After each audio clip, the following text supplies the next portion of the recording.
اعوذ باللہ من الشیطان اللعین الرجیم، بسم اللہ الرحمن الرحیم۔ شیعہ کافر، اس ویڈیو کا عنوان ہی میں نے رکھا ہے شیعہ کافر۔ میں خود شیعہ ہوں اور آج کل بڑا ایک میسج چلا ہوا ہے، شیعہ کافر، اصحاب کی عزت نہیں کرتے، شیعہ کافر۔ تو میں نے کہا چلو ایک چھوٹا سا ویڈیو بنا کے کچھ کام کیا جائے، شاید لوگوں کو اپنے گریبان میں جھانکنے کا موقع ملے۔ ولادت امام حسین کے بعد جس وقت بی بی فاطمہ الزہرا سلام اللہ علیہا نے امام حسین کو رسول اللہ کی گود میں دیا تو پہلے مسکرائے اور پھر میرے رسول رو دیا۔ بی بی نے پوچھا بابا رونے کا سبب کیا ہے؟ تو کہا زہرا خوش ہوں کہ میرا یہ فرزند دین کو بچائے گا، اور رویا ہوں اس لیے کہ دشت میں تنہا مارا جائے گا۔ شیعوں کو کافر کہنے والوں، آنسوؤں اور ماتم کا مذاق اڑانے والوں، ملائکہ اور فرشتے تم پر ہنس رہے ہیں کہ رسالت سے محبت کا دعویٰ کرتے ہو، اور جس سانحے کے ہونے سے پہلے اس سانحے کو سوچ کر میرا رسول آنسو بہا رہا تھا اپنے بیٹے حسین پر۔ تم سب 9-10 محرم کی چھٹی ملنے پر اپنے باپ دادا کی قبروں پہ مٹی ڈالنے گئے تھے، تم سب پکنکیں منا رہے تھے، تم سب باربیکیو اڑا رہے تھے، تم سب ان 2 دنوں میں تفریحات کر رہے تھے۔ لعنت ہو تمہاری ایسے عشق رسول پر، تھو ہے تم لوگوں کی زندگی پر، تمہارے کرداروں پر، تمہارے ایمانوں پر، کہ جس دن نواسہ رسول شہید ہو رہا تھا، جس دن شیعہ کافر 9-10 محرم کو حسین کا سوگ منا رہے تھے اور سنت رسول پر عمل کر رہے تھے، تم پکنکیں منا رہے تھے، تم اپنی زندگیوں میں مست تھے، تم نئے کپڑے پہنے تھے، تم اپنے گلی محلوں میں ڈھول تاشے بجا رہے تھے، بالکل اس طرح جس طرح بازار شام میں یزید نے ڈھول تاشے بجوائے تھے۔ کیا منہ دکھاؤ گے رسول اللہ کو؟ کس منہ سے جاؤ گے اپنے رسول کے سامنے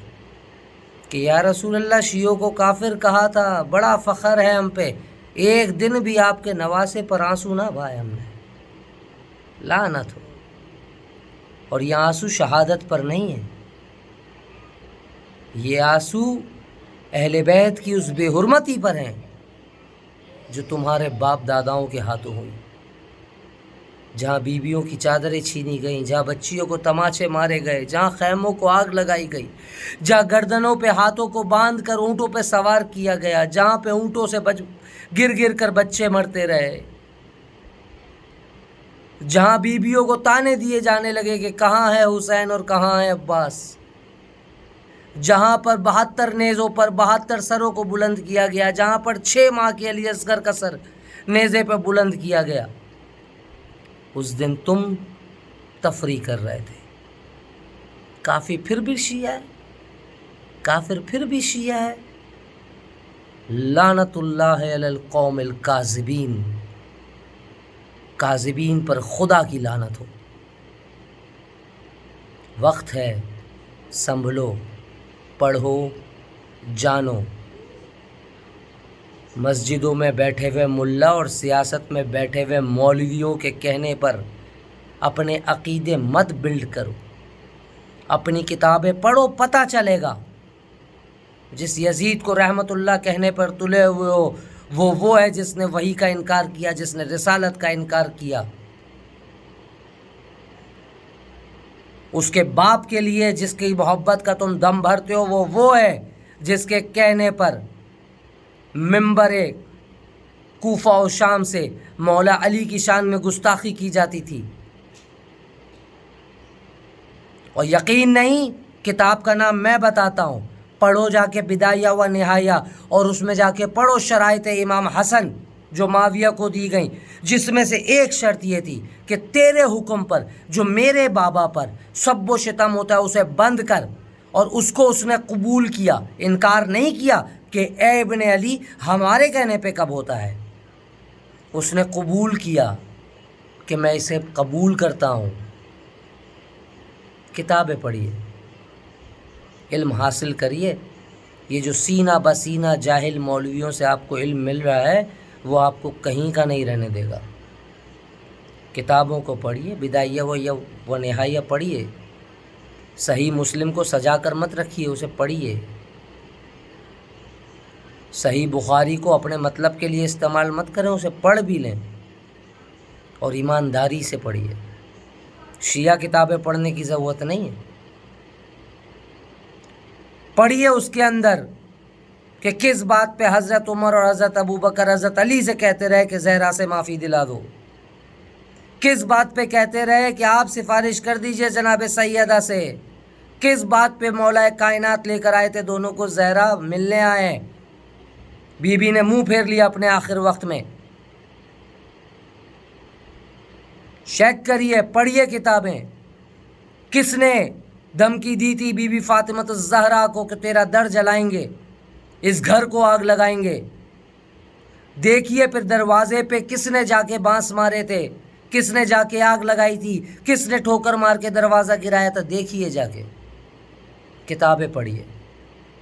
کتابیں پڑھیے۔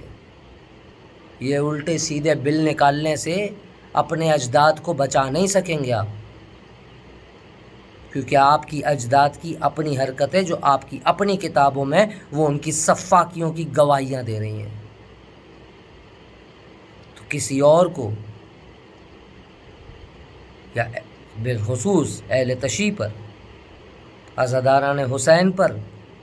ماتمداران حسین پر انگلی اٹھانے سے پہلے کردار اجداد چیک کیجیے، کتابیں پڑھیے اور جاننے کی کوشش کیجیے کہ اصلیت ہے کیا، حقیقت تھی کیا، کون ظالم تھا، کون مظلوم تھا، کون خطا کار تھا، کون واپس پلٹ گیا بعد از رسول، کون جنازے میں تھا، کون جنازے میں نہیں تھا، کس نے مولا کائنات کے گلے میں رسیاں ڈالی، کس نے بی بی فاطمہ الزہرا کے تماچے لگائے، کس نے امام حسین کی گردن پر چھری چلائی، کس نے بی بی سکینہ کو تماچے مارے، کون سے اصحاب کے کون سے فرزند تھے، کون تھا جنگ جمل میں بی بی کو بھٹکانے والا، ام المومنین کو کہنے والا کہ یہ حوابہ کا مقام نہیں ہے، دیکھو کون سے اصحاب تھے، کون سے جنگجو تھے، کیا کیا جھوٹ بولے، اور بی بی سے جنگ کرانے کے بعد خود توبہ طائب ہوئے اور چھوڑ کے چل دیے۔ بہت سارے لوگ ملیں گے اس تاریخ میں، پڑھیے تو صحیح۔ اگر اپنے ہاتھوں سے اپنے بل نہ ہٹانے پڑ گئے نا جگہوں سے تو پھر صحیح ہے، زیادہ نہیں ہے۔ شیعوں پہ انگلی مت اٹھاؤ، اپنے اجداد کے حرکات دیکھو۔ والسلام۔